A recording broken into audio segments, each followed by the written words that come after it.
Welcome to CivilNet. My name is Raffi Doudaklian. I am your guest host today. My guest today is Dr. Ara Sanjian. He is the director of the Armenian Research Center at the University of Michigan-Dearborn. We are pleased to have you with us, Dr. Sanjian. How are you doing today? Thank you very much. I'm fine, and I hope you are doing well too. Thank you. Thank you very much. And we appreciate your time with us. And my first question is, have you seen the movie The Promise? Personally, not yet. Hopefully by the end of next week. It's the final exams week for me, and you know how hard the time it is for usually college professors where we have so much grading to do. But by the end of next week, I'll be I think, in a position to be able to see it personally. All right, everybody's talking about The Promise nowadays. If you look at the social media, the Armenian media in the diaspora, you see only one thing, The Promise. Everybody's promising to do something about it. There is a lot of excitement, which is wonderful, which is great, but I would like to know if we had the same type of the excitement we have now in the diaspora communities a year ago when we had Armenia's 25th anniversary. Well, I am in Detroit these days, and the local community has been extremely active, even beyond the social media. I think various organizations came together, and there was a campaign to encourage Armenians to go and to see the movie during the first weekend, encourage them to invite their friends, etc. Yes, it has been a period of very intense activity, not seen since the 100th anniversary of the genocide 2 years ago. But of course, we did not see the same kind of excitement last year when it was the 25th anniversary of Armenia's independence. No, we didn't. So basically, that means that still what shapes the Armenian identity in the diaspora is the issue of the genocide, of the Armenian genocide. Do you think that is still the main pillar of the Armenian identity there? Now, of course, diaspora is a very, very loose term, especially after the independence of Armenia and the large-scale emigration that we have been seeing since the late 1980s. But when it comes to the post-genocide Soviet-era diaspora, those communities that were shaped after the 1920s, I think, yes, the issue of the genocide is still a central pillar. It became like that in the 1960s and is going again in the same with the same momentum up until this moment. Compared to that, in this traditional diaspora, interest in day-to-day affairs in Armenia is much lower. It does exist, but not with the same kind of emotional intensity that the issue of genocide has. And that's at least more evident in Detroit than in my original hometown, Beirut, which I visit very regularly. In Detroit, the focus on diaspora is much, much more than, let's say, in Beirut, where some kind of interest in what is going on in Armenia is evident, compared to interest in the issues of the genocide. That's interesting to know, but also it is very interesting to try to understand why Armenia's independence has not become one of the main issues or one of the main topics in the different communities of the diaspora. Is there a specific reason for that? Why are we much more excited with a beautiful, wonderful movie, but at the same time, when it comes to the issue of the Armenian independence, we do not see the same type. We see excitement, but not at the same level. What's the reason for that? There may be a number of reasons. I don't think I can exhaust them all, but I will mention at least 2 or 3 of them. One is that for the traditional diaspora, the genocide is usually part of family history. Even when I saw the trailer, I basically connected with the fate of at least one of my grandparents who suffered very, very hard during the deportations of 1915. The second thing is that the current political consensus in the diaspora, which emerged in the 1960s with the waning of the Cold War and the prior antagonism that existed between those forces who were opposed to the Soviet system and those who were ready to cooperate with the Soviet system. The foundation stone of that new era of cooperation since the 1960s has been the genocide issue. This is one issue where all political factions and all religious denominations among the Armenians in traditional diaspora have come to some kind of agreement. So essentially, they know that they can work on this issue together, or even if they work separately, what they do will be approved by the others. So that really gives a certain additional reason for the elites in the diaspora to continue to foster that kind of attachment and focusing to the genocide issue, something which we do not really see that much when it comes to modern Armenian politics, where, of course, there are divergences among various diasporans about whether to support the opposition's cause or just basically to be happy with what the government is doing and trying that the government will do things better, etc. So those kind of differences that may emerge if we start discussing modern-day Armenians' problems, probably at this moment, at least for Armenians, are not very much existent when it comes to the issue of the recognition of the Armenian genocide.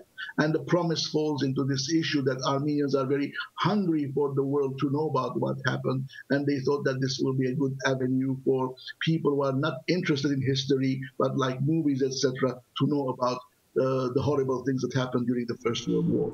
Yeah, that's interesting to know. Basically, what you're saying is there is no dispute between the Armenian entities, Armenian groups in the diasporan communities, even in Armenia, when it comes to the issue of the recognition of the Armenian genocide. And it's very normal to have that, because the issue of the recognition is a common history, the genocide is a common history, the issue of the recognition is a demand that every single Armenian has on its own agenda, has on the table. But when it comes to involvement in the Armenian issues, involvement in the development of Armenia, we do not see that in all factions, in all groups of Armenian entities in the diaspora. Do you see any specific reason for that? Is there any issue, any problem which keeps Armenians in different communities in the diaspora from being involved in Armenian issues in Armenia, within Armenia? Well, before answering your question in detail, I will go back to your earlier question and add another factor, which is, I think, more specific to the United States. Most Armenians in the United States are very unhappy that the White House and the State Department are not ready yet to use the G word. So that really turns also the issue of the recognition also in some kind of a contest between the local Armenian community wanting to prove its influence on the national scene and the reluctance of the executive branch of the government to go along with that.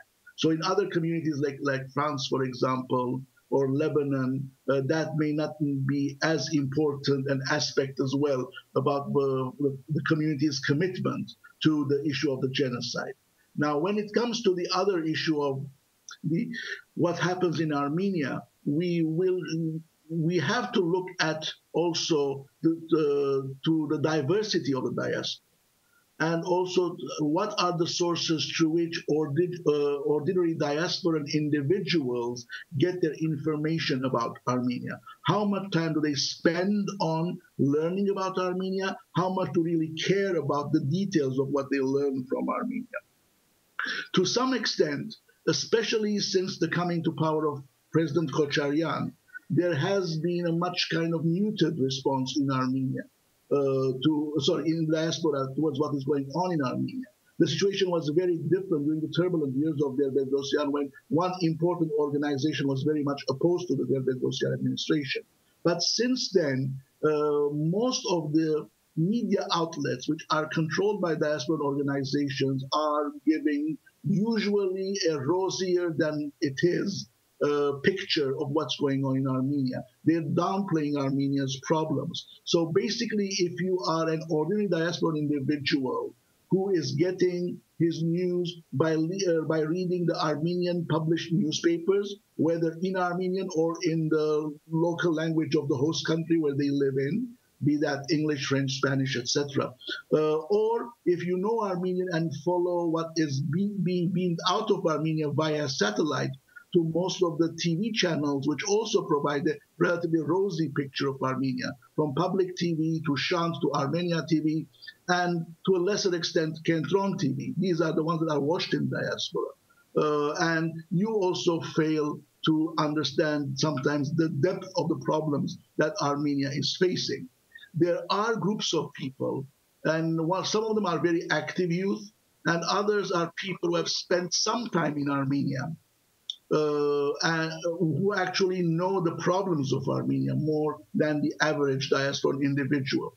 And these people actually do sometimes spend some of their day actually reading websites in Armenia or watching, videos posted by organizations like CivilNet or Radio Liberty or whatever to just follow what's going on in Armenia. Those people are more aware of the problems of Armenia, and those people are more aware, or more sympathetic toward the protests that come out from Armenia. I was in Beirut last summer during those turbulent days of Sasnatzarer, and that was very evident. We talked with friends and came to this kind of very rough estimate that we thought that the person has to live at least 4 months in a row in Armenia in some capacity in order to get out of the tourist mentality. The tourist mentality which only sees the good places, enjoys it, and just returns. While those people who actually live in Armenia and come face to face with various problems that ordinary citizens have with traffic police, with the tax collectors and all the others, I think that's a certain kind of involvement that is necessary for people to know. Very tiny portion of the diaspora has any kind of personal experience of these kind of problems. So to some extent, the silence of the diaspora is being manufactured by also the elites of the diaspora organizations which are controlling the news outlets. I see your point. I see your point. But there is also the issue of the alternative media, or the fact that people have now alternative media via the internet, online news, online news agencies, online TV, and what have you. And we see a lot of young people joining the efforts now in the diaspora to be involved in Armenian affairs. If probably genocide, the issue of the genocide unites us all, but the internal issues of Armenia is still viewed differently from different organizations, different individuals in Armenia. With this new generation joining the internet, the TV and the internet news agencies, looking into the issues via these new media outlets, are they more involved in the development of the Armenian civil society, of the Armenian institutions, or is there an effort to be like that? Well, evidently that group exists, and I referred to that in my previous answer. However, we should also be very frank. These are very tiny, small fraction of the diaspora. Of course, activists are always a tiny fraction of their own societies. And so these voices which exist are still to some extent sidelined in the mainstream organizations which control most of the information and the institutions of the diaspora. At most, they are dissident voices within their own organization. The leaderships of the organizations are much more comfortable with the current situation in Armenia, or at least they see no other alternative to campaign against it. So basically, they try to get along with it as much as possible.